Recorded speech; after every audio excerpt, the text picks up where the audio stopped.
రైతు సోదరుల స్వాగతం. కృష్ణానదికి ఒకవైపు నుంచి ఆల్మట్టి వైపు నుంచి ఫ్లడ్ వస్తుంది, మరొక వైపు నుంచి తుంగభద్ర నదిలో కూడా ఫ్లడ్ నిలకడగా కొనసాగుతూ ఉంది. తుంగభద్ర ఉపనదులుగా ఉన్న తుంగభద్ర ఆ రెండు ఉపనదుల్లో వరద రావడంతో తుంగభద్ర ప్రాజెక్టుకి ఈ సీజన్లో మొదటిసారిగా ఫ్లడ్ చేరుతా ఉంది. తాజాగా కర్ణాటకలోని మల్నాడు, ఈ వెస్టర్న్ ఘాట్స్ పశ్చిమ కనుమల్లో కురిసిన అతి భారీ వర్షాలతో విజయనగర హౌస్పేట వద్ద ఉన్నటువంటి తుంగభద్ర డ్యాంకి 40,000 క్యూసెక్కుల ఫ్లడ్ కాన్స్టెంట్గా కొనసాగుతోంది. గడిచిన 4 రోజులుగా ఫ్లడ్ వస్తూనే ఉంది.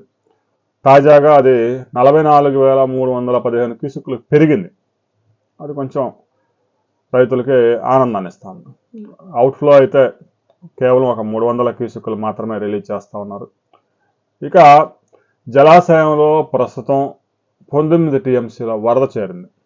ఇక మొత్తం 105 టీఎంసీల దాకా దీనికి ఫ్లడ్ కెపాసిటీ ఉంది కాబట్టి ఇంకా ఒక 85 టీఎంసీల ఫ్లడ్ ఎగువ ప్రాంతాల నుంచి రావాల్సి ఉంది. ప్రస్తుతం వస్తున్న ఫ్లడ్ ఎన్ని రోజులు కొనసాగుతుందనే దాని మీద ఇంకా క్లారిటీ లేదు. ఈ ఫ్లడ్ ఎలా వచ్చినా కూడా ఇంకా తుంగభద్ర నిండడానికి చాలా సమయం పడుతుంది. కనీసం 1,00,000 క్యూసెక్కులన్నా వస్తే ఒక 5-6 రోజుల్లో నిండుతుందని చెప్పడానికి అవకాశం ఉంటుంది. కానీ ఈ 40,000 క్యూసెక్కులు 30,000 క్యూసెక్కులతో ఇప్పట్లో వర్కౌట్ అయ్యే అవకాశం లేదు. తుంగభద్ర నుంచి దిగువ ప్రాంతాలకి ఫ్లడ్ జూలైలో అయితే ఎక్స్పెక్ట్ చేయడానికి అవకాశాలు లేవు. ఎగువ ప్రాంతాల్లో అనుకోకుండా ఇంకా కుండపోత వర్షాలు పడితే తప్ప ప్రస్తుతానికైతే అలాంటి వాతావరణం లేదు. అయితే తుంగభద్ర కంటే ముందుగానే ఆల్మట్టి డ్యామ్ నుంచి జూరాలకి శ్రీశైలంకి వరద వచ్చే అవకాశం ఉంది. ఇక తుంగభద్ర నీటి మట్టం 1,633 కెపాసిటీ అయితే 1,596 అడుగులకు చేరింది. ఇక ఎగువ ప్రాంతాల నుంచి కూడా ఈ యొక్క ఫ్లడ్ కొనసాగుతూ ఉంది. శివమొగ్గలోనే ఎగువ తుంగ డ్యామ్ పూర్తి స్థాయిగా నిండిపోయింది. 22 గేట్లు మొత్తం ఎత్తేసి కిందకి రిలీజ్ చేశారు. ఆ తుంగ డ్యామ్ కూడా చాలా చిన్న డ్యామ్, కేవలం ఒక 3 టీఎంసీలు మాత్రమే ఉంటుంది.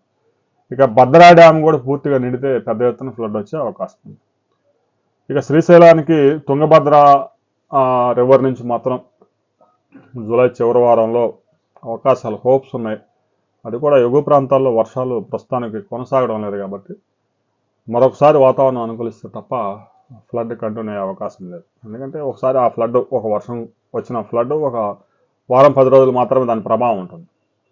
వర్షాలు కంటిన్యూస్గా 2 రోజులు 3 రోజులు 4 రోజులు అలా కురిసినప్పుడు మాత్రమే ఎక్కువ ఫ్లడ్ 10-15 రోజులు కొనసాగే అవకాశం ఉంటుంది.